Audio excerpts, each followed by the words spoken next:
Welcome to GK all collection. आज है 18 जुलाई और 18 जुलाई 2023 से करंट अफेयर से जितने भी प्रश्न जो कि प्रतियोगी परीक्षाओं की दृष्टि से महत्वपूर्ण होंगे उन सभी के बारे में हम डिस्कस करेंगे। साथ ही हर क्वेश्चन से रिलेटेड इंपॉर्टेंट फैक्ट की भी चर्चा करेंगे। आज की क्लास की प्रैक्टिस टेस्ट पीडीएफ और आंसर की पीडीएफ आपको वीडियो के डिस्क्रिप्शन में मिल जाएगी। पीडीएफ आपको हमारे टेलीग्राम ग्रुप में मिल जाएगी। टेलीग्राम ग्रुप का लिंक मैंने डिस्क्रिप्शन में दे दिया है, वहां पर आपको सभी पीडीएफ एक साथ मिल जाएंगे। वीडियो को एंड तक देखें। वीडियो के एंड में जनरल साइंस का एक क्वेश्चन मैं आपसे पूछूंगा जिसका आंसर आप कमेंट सेक्शन में दे सकते हैं। डेली करंट अफेयर्स वीडियो देखने के लिए जीके ऑल कलेक्शन को सब्सक्राइब करें।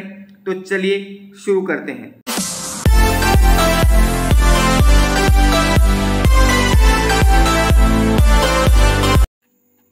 18 जुलाई 2023 को कौन भूमि सम्मान 2023 पुरस्कार प्रदान करेगा? तो 18 जुलाई यानी आज राष्ट्रपति द्रौपदी मुर्मू भूमि सम्मान 2023 प्रदान करेंगी। तो ए ऑप्शन इसका सही हो जाएगा। चलिए इसके बारे में और जान लेते हैं। राष्ट्रपति द्रौपदी मुर्मू 18 जुलाई 2023 को विज्ञान भवन नई दिल्ली में 9 राज्य सचिवों और 68 जिला कलेक्टरों को उनकी टीमों के साथ भूमि सम्मान 2023 प्रदान करेंगी। उन्होंने डिजिटल इंडिया भूमि अभिलेख आधुनिकीकरण कार्यक्रम शासन का मूल के मुख्य घटकों के लिए संपूर्णता प्राप्त करने में उत्कृष्ट प्रदर्शन किया है। तो इस प्रश्न से आप इतनी सी जानकारी ध्यान में रखिए। नेक्स्ट है, प्रसिद्ध अमेरिकी कलाकार जरीना हाशमी मूल रूप से किस देश से संबंधित है? तो जरीना हाशमी का जो संबंध है वो भारत से है। सी ऑप्शन इसका सही हो जाएगा। चलिए इनके बारे में और जान लेते हैं। भारतीय मूल की अमेरिकी कलाकार जरीना हाशमी का जन्म 16 जुलाई 1937 में अलीगढ़ भारत में हुआ था। उनका निधन 25 अप्रैल 2020 में हुआ था। जरीना हाशमी ने एक अनूठी कलात्मक यात्रा तैयार की है जो उनके व्यक्तिगत अनुभवों और जीवन की घटनाओं को खूबसूरती से जोड़ती है। गणित में पृष्ठभूमि और बैंकॉक, टोक्यो और पेरिस में वुड ब्लॉक प्रिंटिंग और इंटालियो में शिक्षा के साथ जरीना की कला, वास्तुकला और गणित में अपने शुरुआती हितों का अचूक प्रभाव डालती है। तो जरीना हाशमी के बारे में आप इतनी सी सामान्य सी जानकारी ध्यान में रखिए। नेक्स्ट है, नेल्सन मंडेला अंतर्राष्ट्रीय दिवस प्रतिवर्ष कब मनाया जाता है? तो हर साल 18 जुलाई को 18 जुलाई को नेल्सन मंडेला अंतर्राष्ट्रीय दिवस मनाया जाता है। सी ऑप्शन इसका सही हो जाएगा। चलिए इस दिवस के बारे में और जान लेते हैं। नेल्सन मंडेला दिवस प्रतिवर्ष 18 जुलाई को मनाया जाता है। संयुक्त राष्ट्र ने 2009 में दक्षिण अफ्रीका के रंगभेद विरोधी कार्यकर्ता नेल्सन मंडेला को सम्मानित करने के लिए 18 जुलाई को नेल्सन मंडेला दिवस के रूप में घोषित किया था। नेल्सन मंडेला ने 1994 से 1999 तक दक्षिण अफ्रीका के राष्ट्रपति के रूप में कार्य किया था। ये दक्षिण अफ्रीका के पहले राष्ट्रपति थे। तो यह दिवस पहली बार 2010 में मनाया गया था। तो नेल्सन मंडेला अंतर्राष्ट्रीय दिवस के बारे में इतनी सी जानकारी आप ध्यान में रखिए।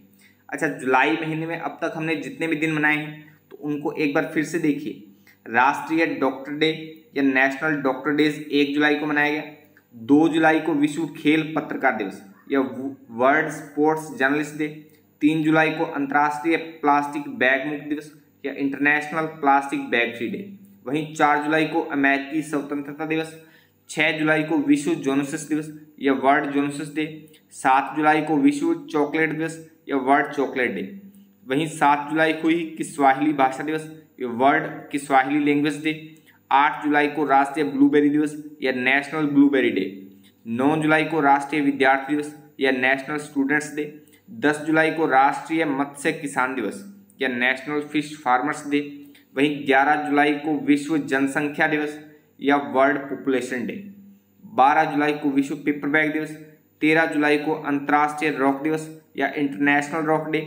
15 जुलाई को विश्व युवा कौशल दिवस या वर्ल्ड यूथ स्किल्स डे। 16 जुलाई को विश्व सर्प दिवस या वर्ल्ड स्नेक डे। 17 जुलाई को विश्व अंतर्राष्ट्रीय न्याय दिवस या world international of justice day. और आज हमने बात की है नेल्सन मंडेला अंतर्राष्ट्रीय दिवस 18 जुलाई को। तो आज तक हमने इतने दिनों की बात की है। आज हमने एक बार फिर से सभी दिनों को एक साथ रिपीट कर लिया है। जैसे जैसे हम आगे दिनों को पढ़ते चलेंगे वैसे वैसे पीछे के दिनों को हम साथ ही रिपीट करते चलेंगे। अच्छा, अगर ये वीडियो आपके लिए हेल्पफुल है, आप इस क्लास से कुछ सीख रहे हो तो वीडियो को लाइक कमेंट करके शेयर जरूर कर दिया करो। आपके एक लाइक और कमेंट से मुझे मोटिवेशन मिलता है और मैं हर रोज़ एक नई एनर्जी के साथ आपके लिए अच्छे से अच्छा कंटेंट बना पाता हूँ।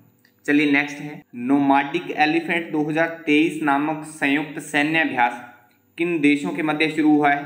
तो अभी भारत और मंगोलिया के मध्य नोमाडिक एलिफेंट 2023 नामक जो संयुक्त सैन्य अभ्यास है वो शुरू हुआ है। सी ऑप्शन इसका सही हो जाएगा। चलिए इस सैन्य अभ्यास के बारे में और जान लेते हैं। भारतीय सेना के 43 जवानों का एक समूह संयुक्त सैन्य अभ्यास नोमाडिक एलिफेंट 2023 के 15वें संस्करण में हिस्सा लेने के लिए मंगोलिया के लिए रवाना हो गए हैं।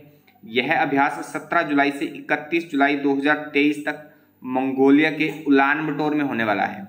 नोमाडिक एलिफेंट भारत और मंगोलिया के बीच एक वार्षिक प्रशिक्षण कार्यक्रम है। इस अभ्यास का पिछला संस्करण अक्टूबर 2019 में भारत के बकलोह में विशेष बल प्रशिक्षण स्कूल में हुआ था। तो इस सैन्य अभ्यास के बारे में इतनी सी जानकारी आप ध्यान में रखिए। अच्छा, भारत और मंगोलिया की बात हमने की है तो दोनों देशों को एक साथ देखिए। भारत की लोकेशन आप दक्षिण एशिया महाद्वीप में यहाँ पर देख पा रहे हैं और एशिया महाद्वीप में लगभग मध्य एशिया में मंगोलिया की लोकेशन आप यहाँ पर देख पा रहे हैं। भारत के बारे में देखिए पहले तो भारत की राजधानी नई दिल्ली है, सबसे बड़ा शहर मुंबई, राष्ट्रपति द्रौपदी मुर्मू है, उपराष्ट्रपति जगदीप धनखड़ है, प्रधानमंत्री नरेंद्र मोदी है, मुख्य न्यायाधीश धनंजय चंद्रचूड़ है, लोकसभा अध्यक्ष ओम बिरला है, विधानमंडल भारतीय संसद है। तो भारत के बारे में इतनी सी सामान्य सी जानकारी आप ध्यान में रखिए। अच्छा, मंगोलिया के बारे में देखिए तब मंगोलिया की राजधानी उलान बतोर है, राष्ट्रपति उखनागिन खुरेलसुख है, मुद्रा तोगोर्ग है, दूरभाष कोड 976 है या +976 है। तो मंगोलिया के बारे में इतनी सी सामान्य सी जानकारी आप ध्यान में रखिए। दोनों ही देश महत्वपूर्ण हैं तो दोनों देशों के बारे में इतनी सी जानकारी हमें पता होनी चाहिए। नेक्स्ट है, हाल ही में भारत और किस देश ने आर्थिक और वित्तीय वार्ता शुरू करने की घोषणा की है? तो अभी भारत और इंडोनेशिया ने आर्थिक और वित्तीय वार्ता शुरू करने की घोषणा की है। तो डी ऑप्शन इसका सही हो जाएगा। चलिए इसके बारे में और जान लेते हैं। निर्मला सीतारमण ने गांधीनगर में G20 के वित्त मंत्रियों और केंद्रीय बैंक के गवर्नरों की बैठक के दौरान भारत इंडोनेशिया आर्थिक और वित्तीय वार्ता शुरू करने की घोषणा की है। इस वार्ता का उद्देश्य दोनों देशों के बीच वैश्विक मुद्दों पर सहयोग को मजबूत करना और आपसी समझ को बढ़ावा देना है। यह साझा हितों पर चर्चा करने और पारस्परिक रूप से लाभकारी मामलों की खोज के लिए एक मंच के रूप में काम करेगा। तो इस प्रश्न से भी इतनी सी जानकारी ध्यान में रखिए। अच्छा, भारत और इंडोनेशिया की बात हमने की है तो भारत के बारे में हम पिछले प्रश्न में पहले ही बात कर चुके हैं, सामान्य जानकारी हम देख चुके हैं। इंडोनेशिया के बारे में देखिए तो इंडोनेशिया की लोकेशन आप एशिया महाद्वीप में यहाँ पर देख पा रहे हैं। इंडोनेशिया की राजधानी जकार्ता है, राष्ट्रपति जोको विडोडो है, स्वतंत्रता इटली से, करेंसी रुपया है और कॉलिंग कोड +62 है। तो इंडोनेशिया के बारे में भी इतनी सी सामान्य सी जानकारी आप ध्यान में रखिए। नेक्स्ट है, हाल ही में प्रख्यात गणितज्ञ डॉक्टर मंगला नार्लिकर का कितने वर्ष की आयु में निधन हो गया है? तो अभी मंगला नार्लिकर का 80 वर्ष की आयु में निधन हो गया। बी ऑप्शन इसका सही हो जाएगा। प्रसिद्ध गणितज्ञ थी मंगला नार्लिकर जिनका 80 वर्ष की आयु में निधन हो गया है। चलिए इसके बारे में और जान लेते हैं। प्रख्यात गणितज्ञ और पुणे स्थित inter university centre for astronomy and astrophysics IUCAA के संस्थापक या निदेशक डॉक्टर जयंत निरलिकर की पत्नी डॉक्टर मंगला निरलिकर का 80 वर्ष की उम्र में निधन हो गया है। डॉक्टर मंगला निरलिकर ने शुद्ध गणित में शोध किया। उन्होंने बॉम्बे और पुणे विश्वविद्यालय में व्याख्याता के रूप में शामिल होने से पहले मुंबई में Tata institute of fundamental research में काम किया। तो इस प्रश्न से भी इतनी सी जानकारी आप ध्यान में रखिए। नेक्स्ट है, IIT दिल्ली किस शहर में अपना पहला ग्लोबल कैंपस खोलने जा रहा है? तो IIT दिल्ली ने आबू धाबी में, संयुक्त अरब अमीरात की राजधानी है आबू धाबी, तो वहां पर अपना पहला ग्लोबल कैंपस खोलने की घोषणा की है। डी ऑप्शन इसका सही हो जाएगा। चलिए इसके बारे में और जान लेते हैं। IIT दिल्ली अपना पहला ग्लोबल कैंपस आबू धाबी यानी UAE की राजधानी है आबू धाबी में स्थापित करने जा रहा है।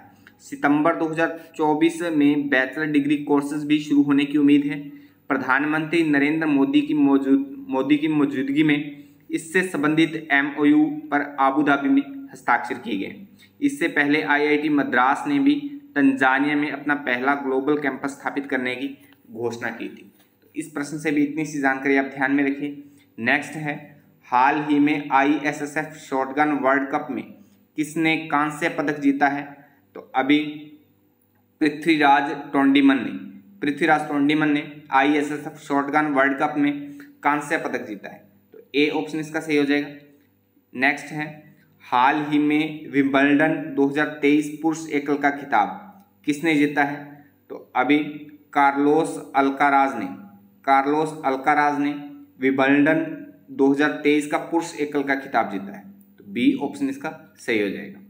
नेक्स्ट है, भारत की किस राज्य में वार्षिक बोनालू फेस्टिवल का आयोजन किया गया है? तो अभी भारत के तेलंगाना राज्य में बोनालू नामक जो त्यौहार है वो मनाया गया है। तो ए ऑप्शन इसका सही हो जाएगा। चलिए इस त्यौहार के बारे में और जान लेते हैं। तेलंगाना की राजधानी हैदराबाद में विशेष रूप से पुराने शहर के कुछ हिस्सों में वार्षिक बोनालू फेस्टिवल का आयोजन किया गया है। यह फेस्टिवल प्रतिवर्ष हिंदू चंद्र माह आषाढ़ मास के दौरान मनाया जाता है। बोनालू एक वार्षिक त्यौहार है जो हैदराबाद और सिकंदराबाद से तेलंगाना के कुछ हिस्सों में मनाया जाता है। यह त्यौहार देवी महाकाली को समर्पित है। तो इस प्रश्न से भी इतनी सी सामान्य सी जानकारी आप ध्यान में रखिए। अच्छा, कल की वीडियो का चैलेंज क्वेश्चन था, लाल रक्त कण का निर्माण कहाँ होता है? तो इसका सही आंसर था ऑप्शन बी, लाल अस्थि मज्जा में। लाल अस्थि मज्जा में लाल रक्त कणिकाओं का निर्माण होता है।